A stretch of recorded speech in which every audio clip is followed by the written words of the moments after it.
There's nothing more frustrating than thinking you're finished a seam, only to have it reappear the second the primer hits the model. Most fillers lie to you. They look great when they're wet, but real test happens once they're dried and the solvent has evaporated. I've picked 8 common products to see which one actually hold their volume and which ones are just a waste of money. To make this test fair, I'm doing 3 stages.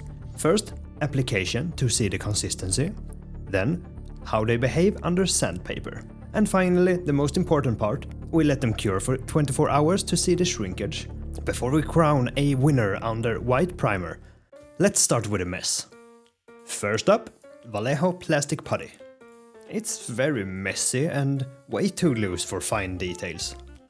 It's okay for flat surfaces, but expect to do multiple layers because it shrinks a lot. Let's take a look at UV putty. The problem with this product is that it's semi-transparent. It's almost impossible to see what you actually filled. That's not gonna help while sanding. But since it's resin, it leaves a coating of oily substance on the surface. It feels rather great though. Green stuff tape. It's rather hard and difficult to mix. Since it's not a paste, expect a ton of sanding later. Not recommended for fine details, but better than the looser ones.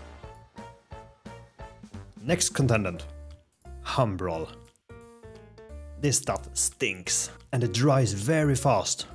It works best on completely flat surface, where you can be quick with a spatula.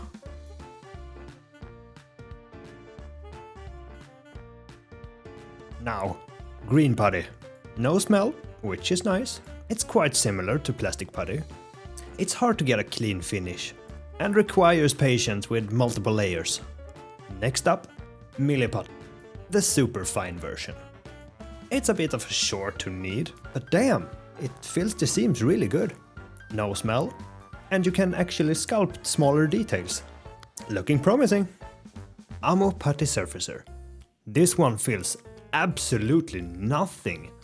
The consistency is completely watery. It reeks of chemicals, and honestly, I don't know what's it even for. A total failure. Let's take a look at resin and baby powder in the mix. This is my own mix, and you can mix it as dense or as runny as you want. It's great for organic surfaces and bonds chemically. But remember, it's still resin, so keep the gloves on. Wildcard! Air drying clay. An emergency fix. It doesn't feel great and it shrinks, but on rough organic textures, it can save the day if you have nothing else. After 24 hours, everything was dried, and every single filler failed. So to make it fair, I just put on a second layer. No biggie. Let's go to the sanding.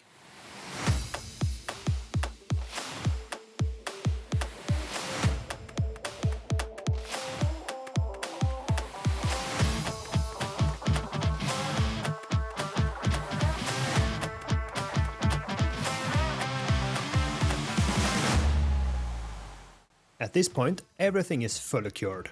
So sanding really comes down to 3 things. First, edge behavior. When I hit the seam, does the filler feather cleanly into the resin, or does it tear, peel, or fight me at the boundary? Second, sanding rate. If the filler sands faster than the resin, you end up chasing low spots. If it's harder than the resin, you start flattering edges and details. And third, edge control. Can I sand this back to a straight, crisp edge, or does it immediately round over? So choosing a filler isn't about the brand, more like what kind of seam are you fixing? And once the white primer is on, they kind of sort themselves. Let's take a look at the D tier, Ammo Putty Surfacer. In the lab, we'd call this a failure of viscosity. It's watery, it reeks of chemicals, and it lacks the structural integrity to bridge even the smallest gap. Just a terrible product, really. Okay, how about C tier? We find Vallejo plastic putty, green putty, and air drying clay. These materials suffer from poor sanding rates. They are often gummy, making precision works almost impossible because they tear at the boundary instead of feathering into the resin. The air drying clay is the opposite, it sands too fast. Then there's the B tier, UV putty and Humbrol. Humbrol is functional, but suffers from high VOC output, aka it smells sharp. But UV putty presents a more interesting problem: optics. Because it's transparent, your brain can't visually process the depth of the fill. You're sanding in the dark until the primer reveals that you missed the mark. That problem could be fixed if you color the UV putty with ink. Now we're going into A tier: green stuff tape and UV resin mixed with baby powder. Green stuff tape is a formidable material, but it has a high entry barrier.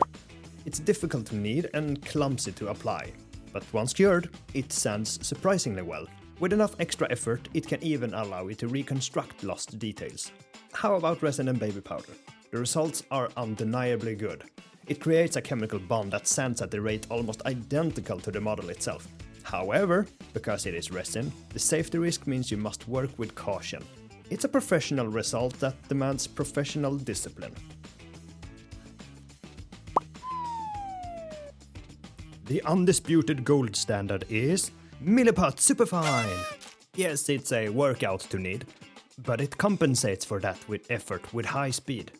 It cures relatively quickly, allowing you to return to the workbench in just a few hours.